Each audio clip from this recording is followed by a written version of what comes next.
Salut et bienvenue dans une nouvelle vidéo. On s'est quitté la dernière fois sur quelques images prises lors de la visite de ma sœur. Ça a été un très bon moment et on n'a pas arrêté, entre moment de découverte et préparation du vin de noix. D'ailleurs, si vous avez manqué ça, je vous invite à aller voir la vidéo précédente. Mais dans tout ça, on n'a pas récolté que des noix, car le potager continue de produire quelques légumes malgré la chaleur. Et bien entendu, je note tous vos conseils concernant le potager pour qu'il soit plus productif l'année prochaine. Je sais maintenant que je vais devoir apporter de la matière organique pour nourrir mon sol, planter plus serré et pailler plus généreusement mes cultures.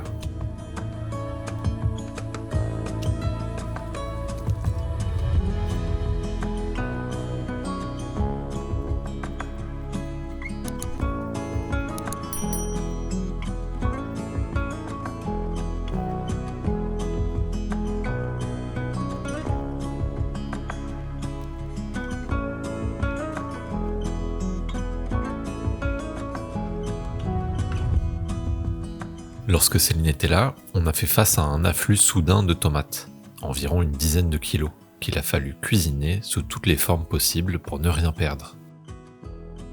On a notamment préparé ces crackers super croustillants à base de flocons d'avoine, de tomates, d'herbes du jardin, thym et romarin, qui ont accompagné nos apéros toute la semaine.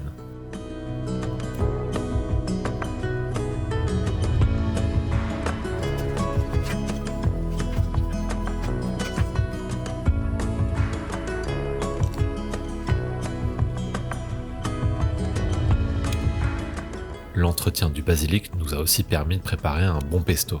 Alors attention, c'est pas du tout la recette traditionnelle car on y ajoutait de la courgette et on a remplacé les pignons de pain par des graines de tournesol. Mais le résultat était vraiment excellent. On a pu en faire 2 pots qui iront au congélateur et qui seront à ressortir cet hiver. Et on en a tout de suite utilisé pour tartiner le fond de cette quiche à la tomate, qui était elle aussi excellente.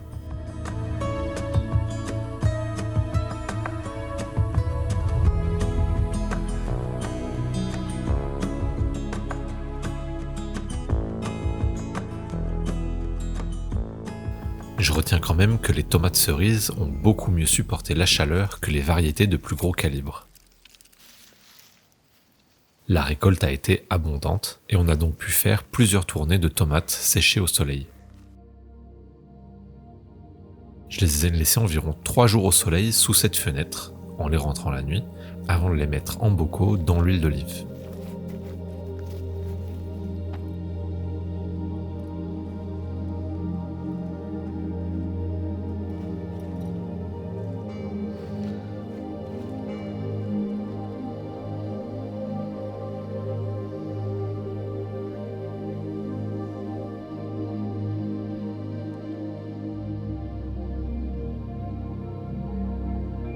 À côté des récoltes au potager, j'ai aussi fait pas mal de cueillettes.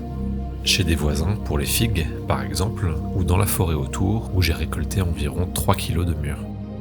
Avec tout ça, j'ai pu faire un bon stock de confiture qui devrait être largement suffisant pour tenir jusqu'à l'année prochaine. J'ai aussi pu faire des récoltes directement sur les arbres déjà présents sur le terrain.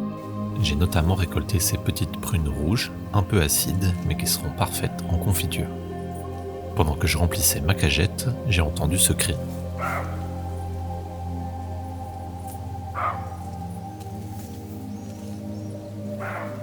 Alors ça vient pas de l'arbre, là je suis en train de fuir devant un frelon un peu agressif, mais de la forêt juste derrière la caméra.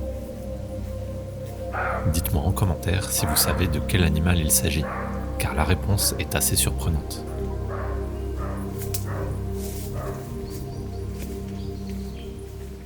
Ça fait longtemps d'ailleurs que je veux capturer quelques images de cet animal, que j'entends presque tous les jours. Et ça tombe super bien, car cette vidéo est sponsorisée par Reolink, qui m'a envoyé sa dernière caméra camouflage, la Go Ranger PT. C'est une caméra à détection de mouvement que je vais pouvoir alimenter avec un petit panneau solaire. Ça va me permettre d'aller la placer dans la forêt, loin de toute prise électrique. Comme avec les autres caméras de Reolink, la mise en marche est très facile. Il suffit de suivre les instructions fournies et de lier la caméra à son téléphone en scannant le petit QR code qui se trouve dessous. Sur l'application, la caméra vient alors se rajouter aux autres. Je vais aller placer cette caméra sur un arbre, en bordure d'un chemin où je suspecte que pas mal d'animaux passent la nuit, à environ 100 mètres de la maison. Les sangles fournies permettent une installation super facile, sans abîmer les arbres. Ce qui est pratique, c'est aussi la longueur du câble du panneau solaire qui est assez long. Je peux le placer assez loin de la caméra, à un endroit un petit peu plus exposé au soleil, même ici en forêt. Ce qui est bien, c'est qu'il va suffire de quelques heures seulement d'ensoleillement afin de suffisamment alimenter la caméra pendant plusieurs semaines. La mienne est déjà en place depuis un mois et je n'ai pas encore eu à la recharger une seule fois sur une prise de courant. La voilà donc en place, parfaitement camouflée sur le tronc de ce gros chêne. Une fois installée, je peux régler l'angle de vue directement depuis l'appli mobile, puis mettre en place les paramètres les plus adaptés à mon utilisation.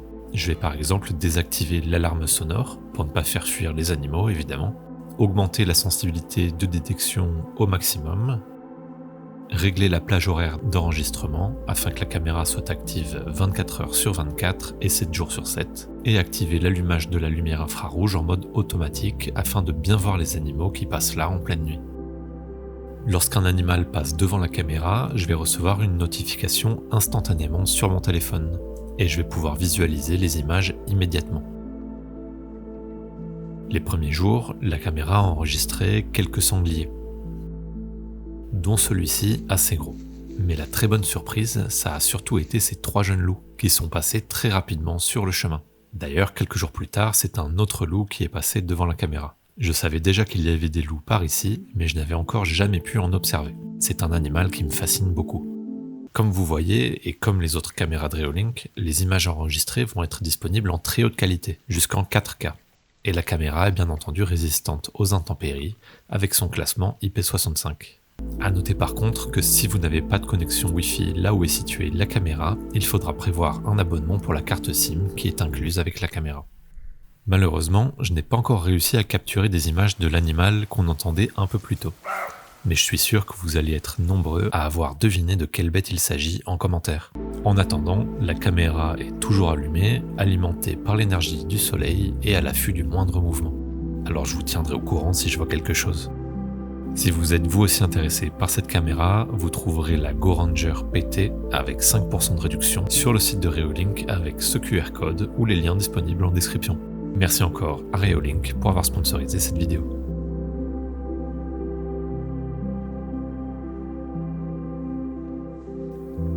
Après le départ de Céline, je me suis remis à la construction du mur, qui n'est vraiment pas loin d'être terminé.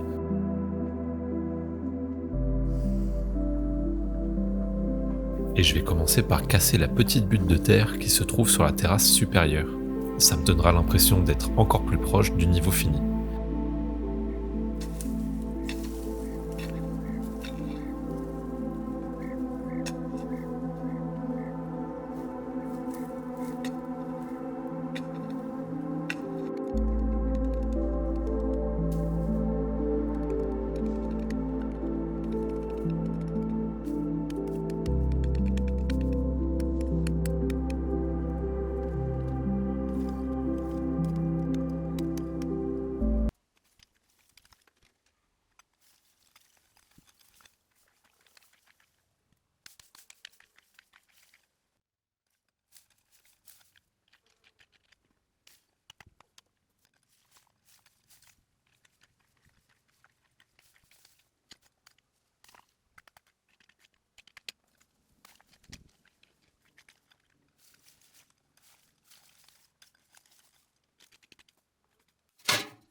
Ensuite, le reste de la matinée va être dédié à l'approvisionnement en grosses pierres.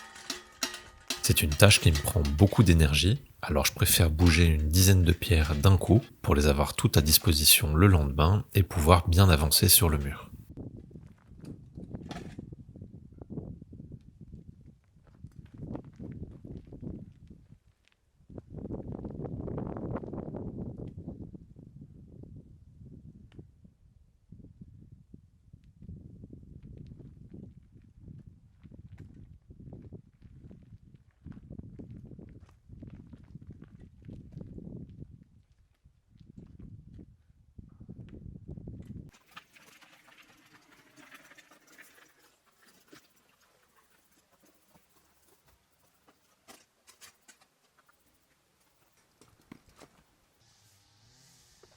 Le lendemain matin, je peux me concentrer de ce côté-là.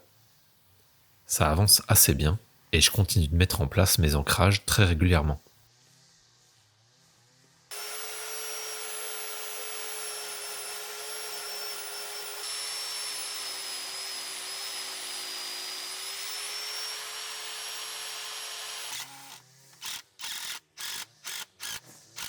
Je l'avais pas encore dit, mais il est important de préciser que les vis que j'utilise sont en inox.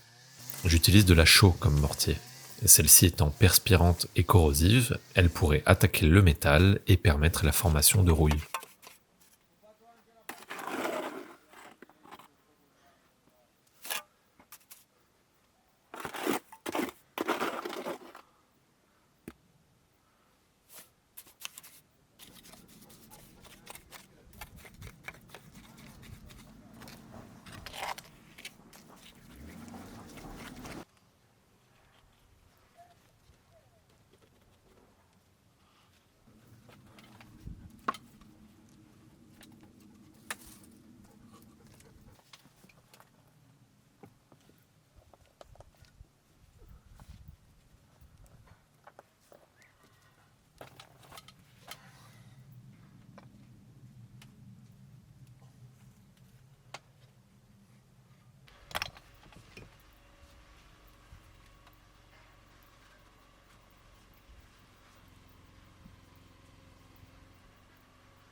Et voilà, une marche en plus avec cette longue pierre qui va aider à bien ancrer l'ouvrage dans le terrain.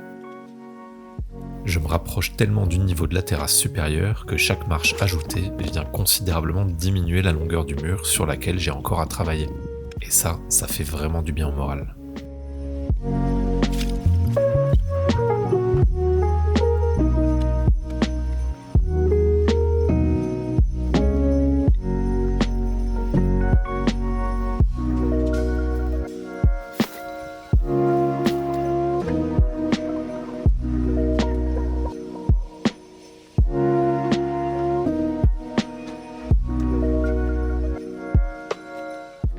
Et je dois maintenant décider comment faire aboutir l'escalier. Soit tout droit dans la continuité de la volée en cours, soit avec un dernier virage vers la droite, perpendiculairement à la pente. Qu'est-ce que vous en pensez ? En attendant de voir vos réponses, je vais vérifier quelque chose qui me trotte dans la tête depuis quelques jours. Vous voyez cet espace derrière la maison ? J'y stocke pas mal de choses, dont mon échafaudage, qui est assez grand.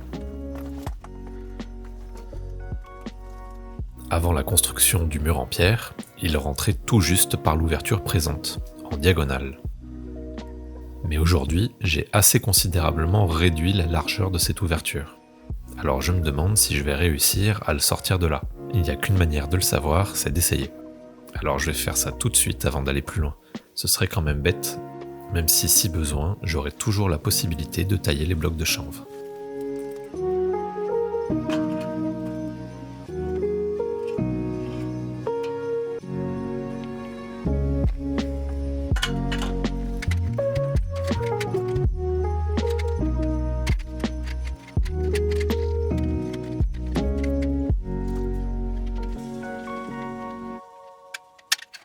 Ça passe, mais c'est juste, et le linteau n'est pas encore en place. En revanche, si je démonte cette pièce, aucun souci.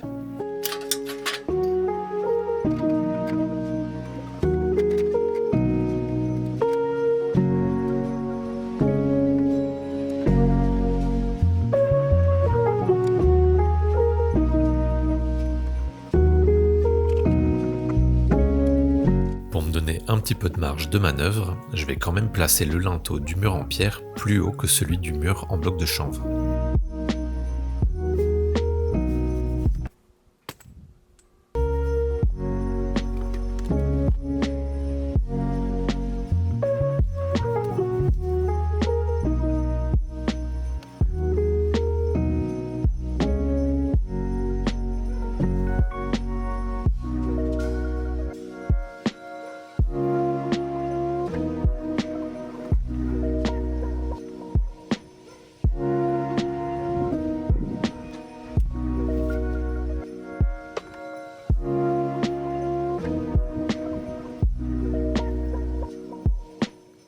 Pour positionner le linteau, je vais retirer quelques pierres du mur, de ce côté, afin de pouvoir l'insérer dedans.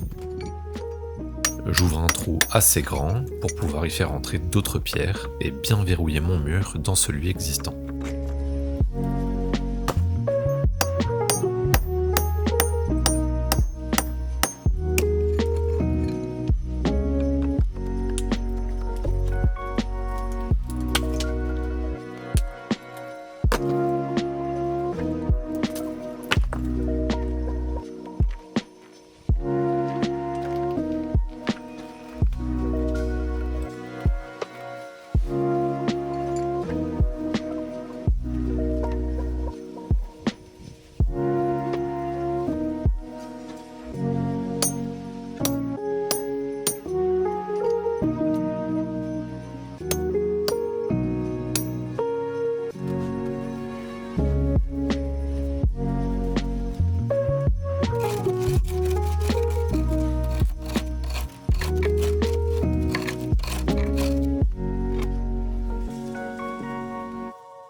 Sur cette section et jusqu'au sommet du volume en béton, je vais maçonner toutes les pierres à la chaux pour que le mur soit vraiment stable.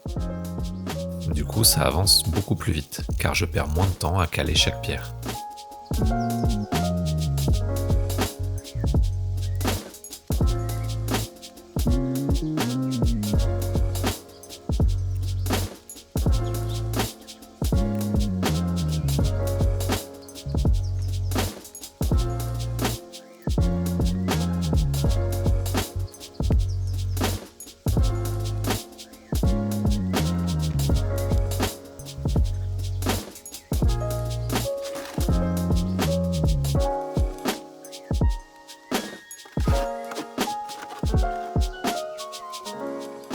Après ça, j'ai été interrompu par un bel orage, et il a plu pour la première fois depuis juin. Alors on va s'arrêter là pour aujourd'hui, mais je suis super content de l'avancée de ces derniers jours, et je pense bien arriver en haut dans la prochaine vidéo. Alors on se donne rendez-vous dans quelques semaines. Merci d'avoir suivi, et à bientôt.